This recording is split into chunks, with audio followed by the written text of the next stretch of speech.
नमस्कार, मैं अर्पित स्वागत करता हूं आपका आपके इस पसंदीदा प्रोग्राम गुड लक टिप्स में। दर्शकों, हर शनिवार आपके लिए लाते हैं हम कुछ खास जो आपके लिए उपयोगी हो। आपके लिए आज भी नई जानकारी लेकर आए हैं हम आपके इस खास प्रोग्राम गुड लक टिप्स में।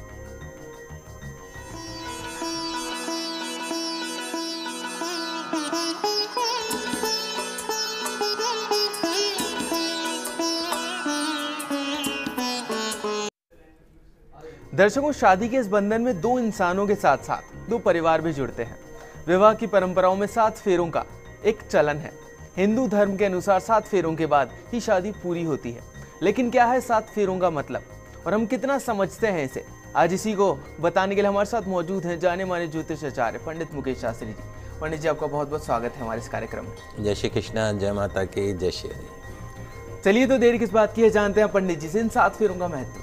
गुड लक टिप कार्यक्रम के सभी दर्शकों पर भगवान श्री हरि का, माँ लक्ष्मी का आशीर्वाद और कृपा दृष्टि हमेशा बनी रहे। आप सभी का कल्याण हो। दोस्तों, आज का जो ये युग है, संकुचित, स्वार्थवाद, भोगवाद, सेल्फिशनेस, एक दूसरे को यूज करने के इस युग में जो है कर्तव्य, शपथ, संकल्प या वचन, उसकी कीमत समझाने वाले या समझने वाले जो हैं वो बहुत विरले ही मिलते हैं। स्त्री और पुरुष दोनों ही उपभोक्ता की सामग्री बन गए हैं। सिर्फ एक दूसरे को यूज करना, इतना सेल्फिश हो चुका है इंसान। जुड़ने और बिछड़ने का कोई महत्व नहीं रहा है। एक दूसरे को यूज कीजिए, उसके बाद जुड़े या बिछड़े, नथिंग, कोई मैटर नहीं है। सभी एक दूसरे को उपभोग करना चाहते हैं, साथ रहने को भी तैयार नहीं है। पति की समस्या यह रहती है कि पत्नी घर में एडजस्ट नहीं हो पा रही है, माता पिता से अलग हो जाने का दबाव डालती है। अब एक ही पुत्र है और पत्नी कहती है अपने माता पिता से अलग हो जाओ। बड़ी विकट परिस्थिति पैदा हो जाती है। वहीं पत्नी की शिकायत ये रहती है कि उसका जो पति है वो मम्मा बॉय है। क्या है? मम्मा बॉय। हर वक्त माँ के आंचल में बैठा रहता है, मम्मा मम्मा मम्मा करता है, पत्नी का तो ध्यान ही नहीं रखता। अक्सर पत्नियों की ये शिकायत रहती है। तो इन शिकायतों और इन आपसी कड़वाहटों में विवाह संस्कारों का कोई मूल्य ही नहीं बचा है। बात बात पर तू मैं, बात बात पे तलाक, बात बात पे झगड़ा अलगाव का कारण बन जाती है। कितने ही अरमानों से, कितने ही रीति रिवाजों को निभाते हुए एक दूसरे के साथ में 7 फेरे लेते समय अग्नि की साक्षी में, फेरे भी अग्नि की साक्षी में, जीवन भर का साथ निभाने का वचन देते हुए विवाह संस्कार किया जाता है। लेकिन विवाह के अगले दिन ही, उन फेरों के कुछ क्षण के पश्चात ही उन वचनों का कोई मूल्य नहीं रहता है। अहंकार जो है वो हावी हो जाता है, गुस्सा जो है वो हावी हो जाता है। थोड़े दिनों में ही एक दूसरे का जो अहंकार है, गुस्सा है, वैचारिक मतभेद है, वो सब विवाह के समय जो किए गए सभी संस्कार थे, जो वचन थे, उन सभी के ऊपर वो अहंकार, गुस्सा, विवाद, वो सब हावी हो जाने लगता है। तो आज मैं विवाह के समय पति पत्नी के द्वारा एक दूसरे को दिए जाने वाले 7 वचनों के महत्व को पुनः हमारे उन दर्शक दंपतियों को समझाना चाहता हूं जिनका वैवाहिक जीवन जो है वो दुखमय हो रहा है, या वो दर्शक जो कि अपना वैवाहिक जीवन अब शुरू करना चाहते हैं। यदि आज भी 7 फेरों के महत्व को समझ लिया जाए तो निश्चित तौर पर मैरिड लाइफ में जो इतनी ज़्यादा जो स्ट्रेस आता है, टेंशन आता है, समस्याएं आती हैं, उनका जो सॉल्यूशन है, समाधान है, वो स्वतः ही आपको मिलने लग जाएगा। किसी काउंसलिंग की ज़रूरत नहीं है। और कोर्ट में जो इतने केसेस चल रहे हैं डिवोर्स के, वो लगभग ख़त्म होने के कगार पे खड़े हो जाएंगे। पंडित जी, जो फेरे होते हैं 7 ही क्यों लिए जाते हैं? इनका क्या महत्व होता है, वो जानना चाहेंगे हम आपसे।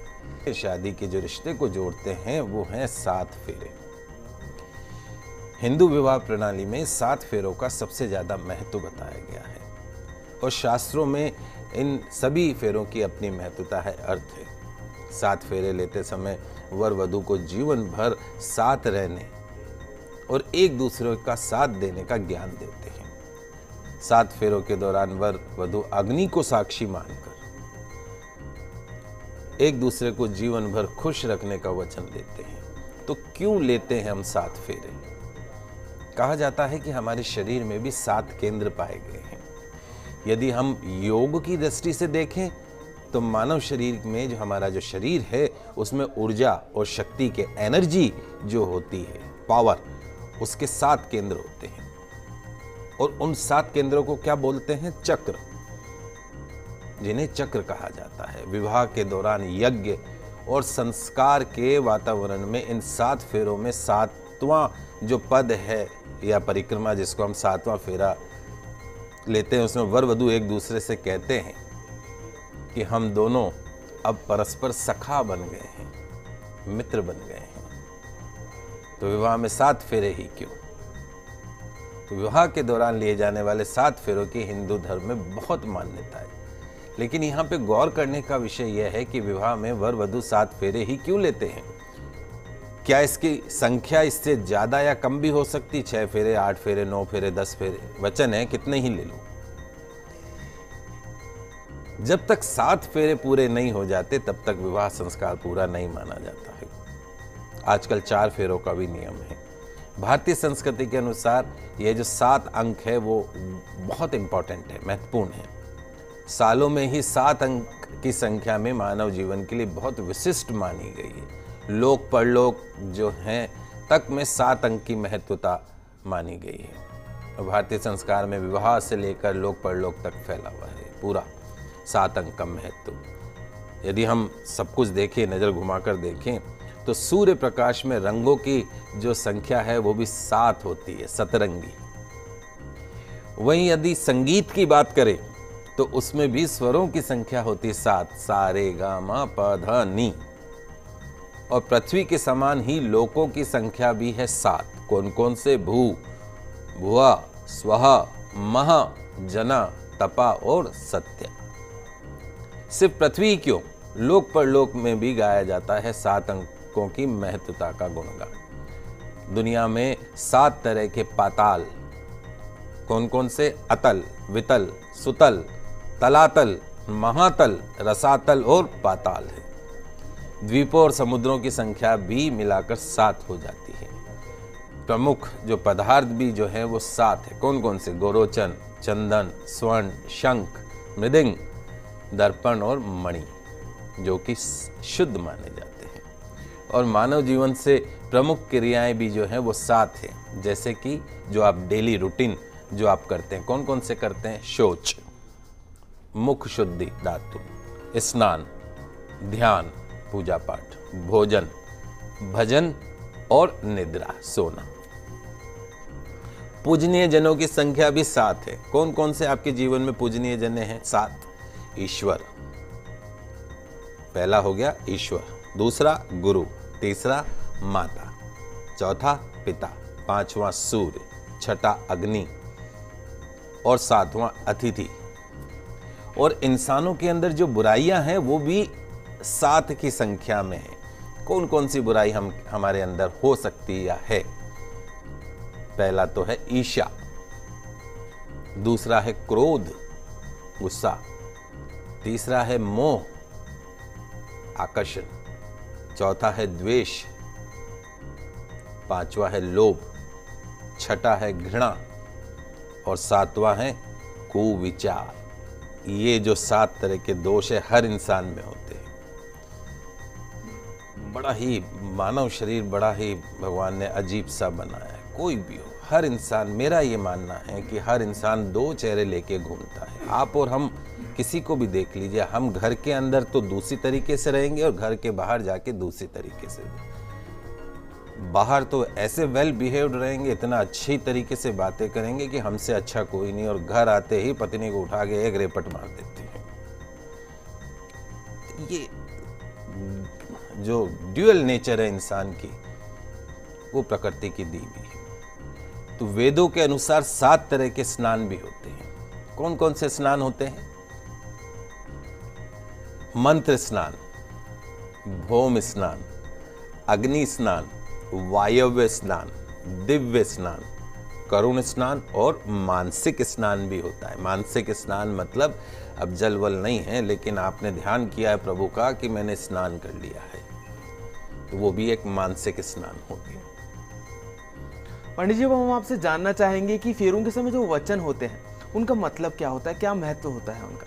हिंदू विवाह की स्थिरता के मुख्य स्तंभ होते हैं ये 7 फेरे। इन 7 अंकों के महत्व ने भारतीय विवाह में 7 फेरों का प्रचलन शुरू किया। यह तो मान्य है कि हिंदू धर्म में 7 फेरों के बाद ही शादी को पूर्ण माना जाता है। जब तक आप 7 फेरे नहीं ले लो तब तक वो शादी पूर्ण नहीं मानी जाती। अभी कुछ समय पहले मुझे अमेरिका प्रवास का मौका मिला, वहाँ पे भी मैंने ये देखा कि चाहे कुछ आए नहीं आए, कुछ हो नहीं हो, लेकिन बकायदा वैदिक रीति से फेरे तो वो शादी के लिए वो लेते ही लेते हैं। तो फेरों का महत्व तो समझते हैं कि फेरे लेंगे तब शादी होगी, पर उसकी जो इम्पोर्टेंस है, जो वचन है, उसको नहीं समझा जाता है। और यदि एक भी फेरा कम हो तो वो शादी अपूर्ण मान ली जाती है। अभी अचानक ही एक ऐसा हुआ, 4 फेरे एक शादी के अंदर हुए और उस शादी के थोड़े दिनों बाद ही वो शादी टूट गई। तो वो जो वहाँ जो यजमान थे उन्होंने कहा कि पंडित जी आपने 4 फेरे कराए, यदि आप 7 फेरे कराते तो हमारे घर की शादी नहीं टूटती, आपने 4 फेरे क्यों कराए? तो 7 फेरों में से एक फेरा भी अगर कम हो जाए तो वो शादी को अपूर्ण मान लिया जाता है, ऐसी हमारी सोच है। विवाह के दौरान 7 फेरों में दूल्हा और दुल्हन दोनों से 7 वचन लिए जाते हैं। ये 7 फेरे ही पति पत्नी के रिश्तों को 7 जन्मों तक बांधते हैं। हम कहते हैं हमारा तुम्हारा जो साथ है वो 7 जन्मों का है। एक जन्म तो निभा नहीं सकते और 7 जन्मों की हम वचन की बात करते हैं। और विवाह के अंतर्गत वर वधू अग्नि को साक्षी मानकर उसकी परिक्रमा करते जाते हैं और एक दूसरे को सुख से जीवन बिताने के लिए वचन देते हैं। विवाह में निभाई जाने वाली इस क्रिया को सप्तपदी भी कहा जाता है और वर वधू द्वारा निभाए गए इन 7 फेरों में 7 वचन भी होते हैं। हर फेरे का एक वचन होता है और हर एक वचन का अपना अर्थ और मान्यता है। इन वचनों में पति पत्नी जीवन भर साथ निभाने का वादा करते हैं। ये 7 फेरे ही हिंदू विवाह की स्थिरता का मुख्य स्तंभ होते हैं। तो क्या है इन वचनों का वैज्ञानिक अर्थ? हिंदू विवाह रीति में विख्यात इन 7 फेरों में लिए गए वचनों का क्या कोई वैज्ञानिक अर्थ भी है? तो शादी के 7 फेरे और 7 वचन जो इंसान निभाता है, जो दाम्पत्य जीवन में गृहस्थ लोग निभाते हैं, उनका जीवन कभी दुखमय नहीं होता है। तो आइए जानते हैं 7 फेरों में कन्या द्वारा वर से लिए जाने वाले 7 वचनों का वैज्ञानिक अर्थ। सबसे पहला वचन, 7 फेरों के पहले फेरे में कन्या वर से कहती है, संस्कृत में आज मैं नहीं बता रहा हूं, आपको हिंदी में ही हर चीज बता रहा हूं। कन्या वर से कहती है कि यदि आप कभी तीर्थ यात्रा को जाओ तो मुझे भी अपने संग लेके जाना। कोई व्रत करो, कोई उपवास करो या अन्य कोई धर्म कार्य करो तो आप मुझे अपने साथ लेके जाना। आज की भांति ही आप मुझे अपने वाम अंग में अवश्य स्थान देना। तो ये जो पहला वचन है वो पति और पत्नी के साथ होने का संदर्भ बताता है और वैज्ञानिक रूप से भी वर वधू का एक दूसरे के साथ होना आवश्यक है। कोई भी पूजा पाठ करें, दोनों यदि साथ होंगे तो वो पूजा संपूर्ण मानी जाती है। अकेले कोई पूजा नहीं होती है। आप वैष्णो देवी यात्रा पे जा रहे हैं, आप 4 धाम की यात्रा पे जा रहे हैं, अकेले जा रहे हैं तो इस यात्रा का कोई महत्व नहीं है। जोड़े से जाएंगे तभी ही वो यात्रा मानी जाती है। तो वैवाहिक जीवन को सुखमय और खुशहाल बनाने के लिए लाभदायक माना जाता है। किसी भी प्रकार के धार्मिक कर्तव्य की पूर्णता हेतु पत्नी के साथ पति का होना अनिवार्य माना गया है। जिस धर्मानुष्ठान को पति पत्नी मिलकर करते हैं वो ही फल देने वाला होता है। तो पत्नी द्वारा इस वचन के माध्यम से धार्मिक कार्यों में पत्नी की सहभागिता और उसके महत्व को स्पष्ट किया गया है। चलिए वक्त हो चला एक छोटे से ब्रेक का, पर आप कहीं मत जाइएगा, जल्द वापस लौटते हैं गुड लक टिप्स में।